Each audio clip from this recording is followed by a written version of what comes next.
Hello students.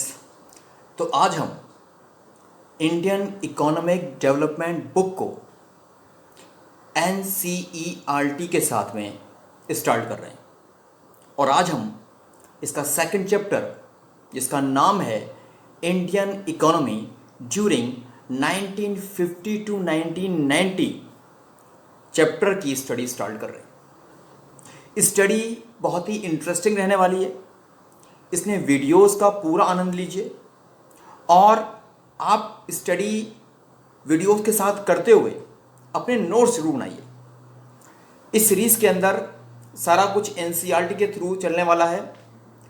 साथ ही साथ जो आपके इम्पोर्टेंट क्वेश्चंस हैं वो भी आपको प्रोवाइड कराए जाएंगे और टेस्ट सीरीज़ पूरी आपकी चलेगी। इसलिए पूरी सीरीज़ को देखिए। याद रखिए, इंडियन इकोनॉमिक डेवलपमेंट बुक में क्वेश्चंस आपको एनसीईआरटी से ही आने हैं। जो एनसीईआरटी के अंदर एक्सप्लेनेशन किया गया है, जो भी सिलेबस उसके अंदर है, जो भी कंटेंट उसके अंदर है, क्वेश्चंस वहीं से आते हैं। इसलिए पूरी वीडियोस को बड़े ध्यान से देखिए। तो चलते हैं, स्टार्ट करते हैं आज का वीडियो। माय डियर फ्रेंड्स, तो आज हम सेकंड चैप्टर में स्टार्ट करते हैं इंट्रोडक्शन से। तो देखिए, इंट्रोडक्शन के अंदर जो हमें इम्पोर्टेंट सबसे ज़्यादा समझना है वो क्या वर्ड आपके सामने आ रहा है, इकोनॉमिक सिस्टम। कौन सा वर्ड आ रहा है आपके सामने? Economic system. देखिए, थोड़ा समझते हैं, इसको समराइज़ करते हैं ज़रा। भाई 15 अगस्त 1947 को इंडिया इंडिपेंडेंट होता है। तो अब अपनी कंट्री के बारे में बहुत कुछ सोचना था, बहुत सारे क्वेश्चंस के आंसर ढूंढने थे हमारे लीडर्स को। उन्हीं में से सबसे इम्पोर्टेंट क्वेश्चन क्या था कि इकोनॉमिक सिस्टम हम कौन सा एडॉप्ट करें, हम कौन सा इकोनॉमिक सिस्टम एडॉप्ट करें, ये हमें सोचना था। तो कहीं ना कहीं आपके माइंड में आ सकता है कि इकोनॉमिक सिस्टम होता क्या है। तो देखिए, बिल्कुल सिंपल लैंग्वेज के अंदर मैं इसको अगर आपको समझाऊं तो मैं क्या कह सकता हूं, economic system refers to an arrangement by which central problems of an economy are solved. Friends, दोबारा से रिपीट करते हैं। Economic system refers to an arrangement by which central problems, किन की बात कर रहे हैं? सेंट्रल प्रॉब्लम्स की बात कर रहे हैं। Central problems of an economy are solved, यानी इकोनॉमिक सिस्टम क्या सिस्टम हो गया जो किसी भी इकोनॉमी की सेंट्रल प्रॉब्लम्स को सॉल्व करेगा। तो वो होता है हमारा क्या? Economic system. तो आप सबको पता है कि बेसिकली 3 इकोनॉमिक सिस्टम्स होते हैं। कैपिटलिस्ट इकोनॉमी होता है, सोशलिस्ट इकोनॉमी होता है और मिक्स्ड इकोनॉमी होता है। तो देखिए, सबसे पहले हमने जाना है यहाँ पे कि इकोनॉमिक सिस्टम क्या है। अब हमें जानना होगा कि जो इकोनॉमिक सिस्टम हैं वो कितने तरह के होते हैं। तो देखिए, अगर मैं इसको समराइज़ करूं तो एक हमारे पास आएगा कैपिटलिस्ट इकोनॉमी, दूसरा हमारे पास आ जाएगा सोशलिस्ट इकोनॉमी और नंबर 3 क्या होगा? Mixed economy.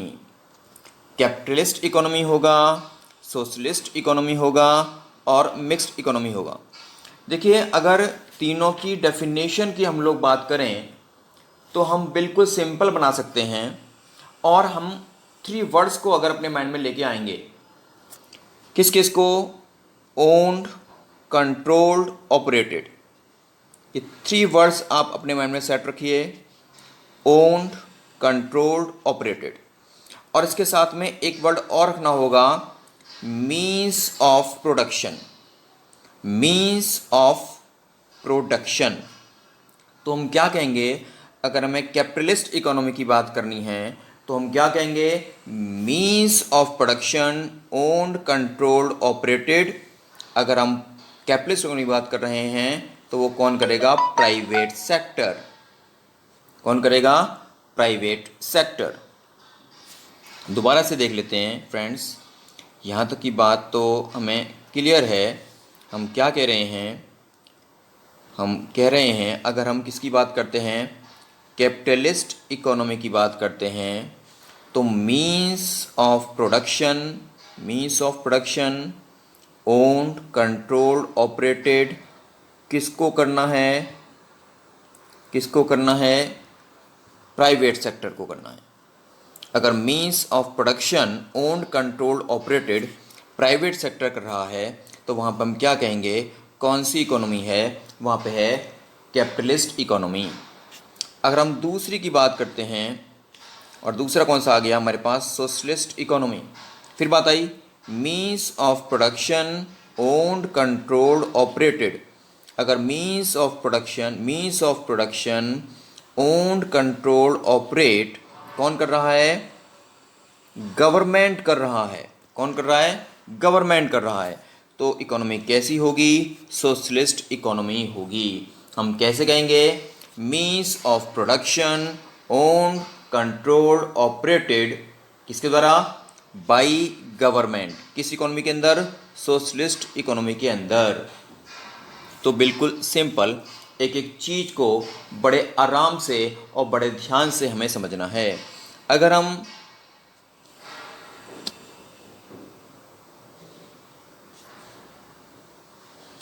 अपने थर्ड इकोनॉमी की बात करें तो वो क्या आता है? वो हमारे पास आता है, क्या आता है? Mixed economy. क्या आता है? Mixed economy. तो बात वही है, मीन्स ऑफ प्रोडक्शन। क्या कर रहे हैं? Means of production. बात वही है कि मीन्स ऑफ प्रोडक्शन क्या? Owned, controlled, operated.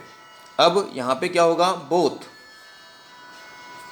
गवर्नमेंट के कंट्रोल में भी होंगे और सरकार के कंट्रोल में भी होंगे, दोनों के कंट्रोल में होंगे, इसलिए हम बोथ वर्ड यूज़ कर रहे हैं। तो अगर मीन्स ऑफ प्रोडक्शन में क्या? ओन्ड, कंट्रोल्ड, ऑपरेटेड में बोथ कंट्रीब्यूट कर रहे हैं तो वहाँ पे कौन सी इकोनॉमी होती है? वहाँ होती है मिक्स्ड इकोनॉमी। कौन सी इकोनॉमी होती है फ्रेंड्स? Mixed economy. तो अभी तक अगर आप ध्यान से देखें तो हमने क्या समझ लिया? हमने जाना कि इकोनॉमिक सिस्टम क्या है, और फिर हमने जाना कि इकोनॉमिक सिस्टम कितने तरह के होते हैं। ये हमने अच्छी तरह से डिस्कस किया है। अभी देखिए इकोनॉमिक सिस्टम करता क्या है बेसिकली, तो वो भी हमने समझा कि जो सेंट्रल प्रॉब्लम्स हैं किसी भी इकोनॉमी की, वो क्या करता है? उनको सॉल्व करता है। तो देखिए अगर हम आगे चलें तो उससे पहले हमें ये भी समझना होगा कि अगर इकोनॉमी कैपिटलिस्ट इकोनॉमी है तो इन प्रॉब्लम्स का सॉल्यूशन कैसे होता है। तो देखिए अगर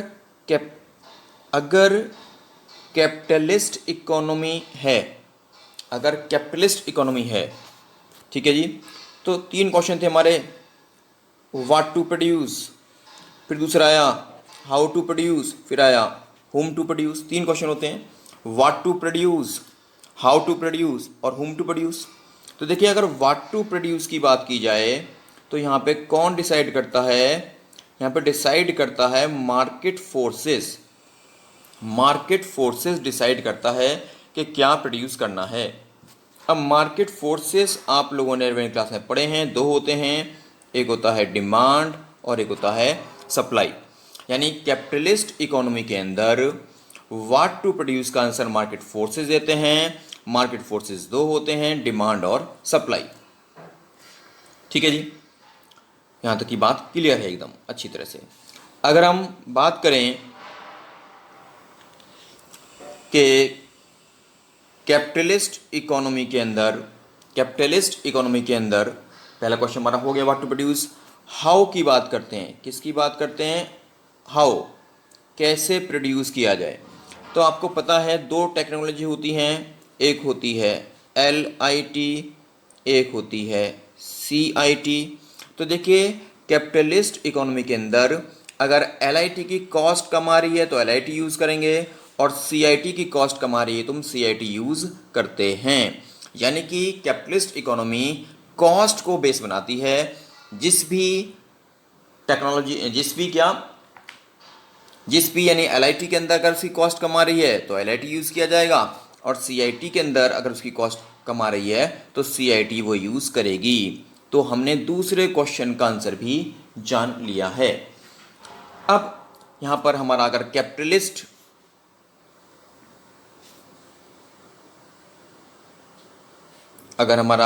कैपिटलिस्ट इकोनॉमी है तो तीसरा क्वेश्चन किसके लिए आता है?